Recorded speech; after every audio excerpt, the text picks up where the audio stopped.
अस्सलाम वालेकुम व्यूअर्स।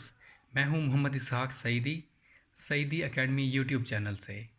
हमारा टॉपिक है पैरेलल सर्किट। पैरेलल सर्किट क्या होता है? पैरेलल सर्किट की डेफिनेशन इस तरह होगी कि ऐसा सर्किट जिसमें करंट गुजरने के एक से ज़्यादा रास्ते हों उसे पैरेलल सर्किट कहते हैं।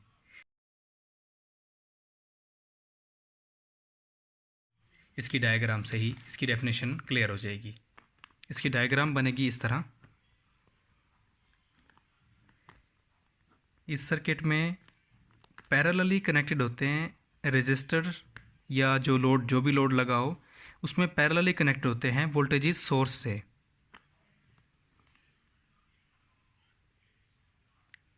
ये हमारे पास पैरेलल सर्किट की डायग्राम है। इस डायग्राम में आप देखें कि एक वोल्टेजेस सोर्स के साथ पैरेलली कनेक्टेड हैं, यानी कि मुतवाज़ी सिमत में लगे हुए हैं रेजिस्टर्स। ये इसकी डायग्राम है। अब हमने इसकी डायग्राम में ये देखा था कि ऐसा सर्किट है जिसमें करंट गुजरने के एक से ज़्यादा रास्ते हों। वो कैसे? वो आप ये देखें कि करंट इधर से जब फ़्लो हो रहा है, जब इधर से फ़्लो करेगा सर्कुलेशन करने के लिए करेगा, तो आप ये देखें कि इस जगह पर जाकर करंट को मज़ीद और पाथ मिल रहे हैं। यानी इस जगह पर जाकर करंट की वैल्यू I1 हो जाएगी, इधर हो जाएगी I2 जो इसमें से फ़्लो होगा, और जो इस तीसरे पॉइंट में से फ़्लो होगा वो I3 होगा। ठीक है जी। ये रजिस्टर हमारे पास R1 है, ये R2 है और ये R3 है। ठीक है जी। अब हमने इसमें देखना है कि इसमें करंट की वैल्यू किस तरह मुख्तलिफ होती है। तो पैरेलल सर्किट में करंट की वैल्यू जो होती है वो मुख्तलिफ होती है। हर करंट की वैल्यू जो होगी वो अलग होगी। इस तरह वोल्टेजेस की जो वैल्यू होगी वो हर पॉइंट पर सेम होगी। सपोज करते हैं हम अगर इस जगह पर वोल्ट मीटर लगाकर हम अगर वोल्टेजेस को काउंट करेंगे, यानी वोल्टेजेस काउंट करेंगे, तो इस जगह पर वोल्टेजेस जो आ रहे होंगे वो बिल्कुल सेम, इसी पॉइंट पर भी वोल्टेजेस सेम आ रहे होंगे।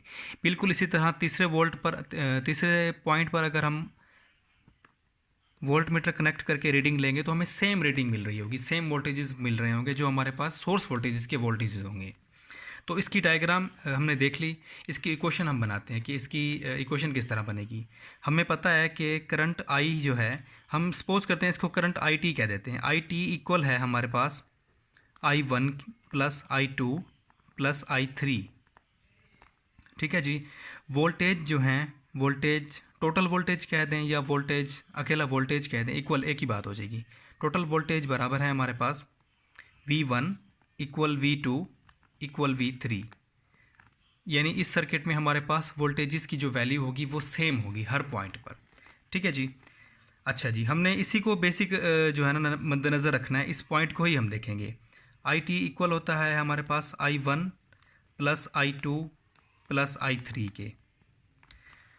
तो हमें पता है कि हमने इस पॉइंट पर, इस जगह पर ओहम लॉ को फॉलो कर रहे हैं। तो हम ओहम लॉ की जो ट्राइंगल थी हमने वो देख लेनी है। ये इसकी ट्राइंगल हमने इसमें देखना क्या है, IT का फार्मूला क्या बनता है। IT is equal V over RT। V T कह दें या V टोटल वोल्टेज के इक्वल होगा, और RT इज़ इक्वल I1 किसके इक्वल होगा? I1 इक्वल होगा V ओवर R1 के। इसी तरह I2 होगा V ओवर R3 के। ठीक है जी, ये एक अलग सा हो गया। I1 होगा V ओवर R1 के इक्वल, I2 होगा V ओवर R2 के इक्वल, और I3 होगा V ओवर R3 के इक्वल। हमने इस ट्राइंगल की मदद से हमने I1 को फाइंड किया है। I1 equal V over R1 के। ठीक है जी। इसमें सब में V कॉमन है, तो जब इसको हम सिंप्लीफाई करेंगे तो ये इसकी जो इक्वेशन नेक्स्ट बनेगी वो यूँ बनेगी 1 ओवर RT, यानी 1/RT या R इक्वलेंट, सेम इसका मीनिंग बनेगा, equal 1 over R1 plus 1 over R2 plus 1 over R3। ये इसकी बेसिक इक्वेशन थी। टोटल रेजिस्टेंस मालूम करने की इस सर्किट की जो इक्वेशन थी वो ये है। इस इक्वेशन की मदद से हम पैरेलल सर्किट की टोटल रेजिस्टेंस या इक्विवेलेंट रेजिस्टेंस मालूम कर सकते हैं बिल्कुल बआसानी से।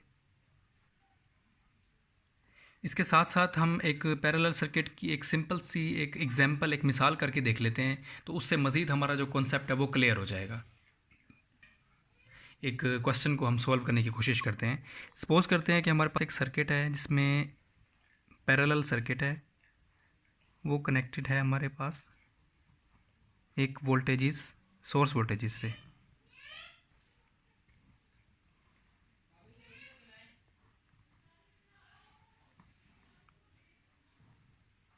ठीक है जी, ये हमारे पास एक सर्किट है। R1 की वैल्यू है, तो ये एक सादा सा हमारे पास एक सवाल है, हमने इसको सॉल्व करना है। एक पैरेलल सर्किट है, उसकी हमने इक्विवेलेंट रेजिस्टेंस मालूम करनी है। तो हम इसकी मालूम कैसे करेंगे रेजिस्टेंस को?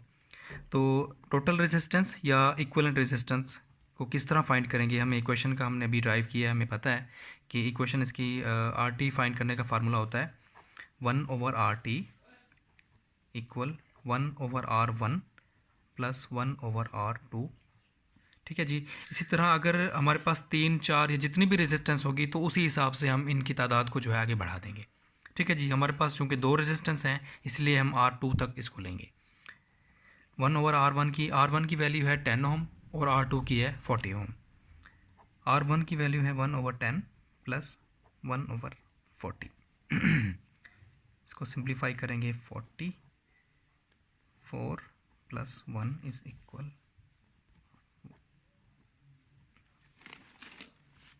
इसका क्वेश्चन बन गया 5/40। ये है हमारे पास 1/RT के। इसको मज़ीद सिंप्लीफाई करेंगे तो ये 1/8 1/8 हो जाएगा। और टी की वैल्यू हो जाएगी हमारे पास 8 ओम। ठीक है जी। हमारे पास 2 रेजिस्टेंस पैरेलली कनेक्टेड थी लोड से। हमने उनकी टोटल रेजिस्टेंस या इक्विवेलेंट रेजिस्टेंस मालूम करनी थी। तो हमने सिंपल जो हमने इक्वेशन अभी ड्राइव की थी, जो मसावात हमने अखज़ की थी, उसको हमने बिल्कुल सेम एज इट इज़ ऐसे लिख दिया।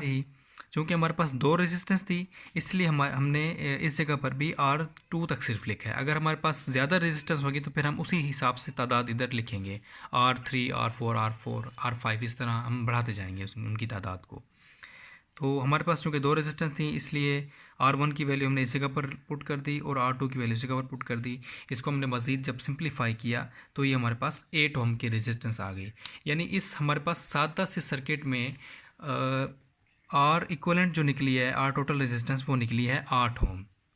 तो फ्रेंड्स, मैं उम्मीद करता हूँ कि आपको आज का लेक्चर समझ आ गया होगा।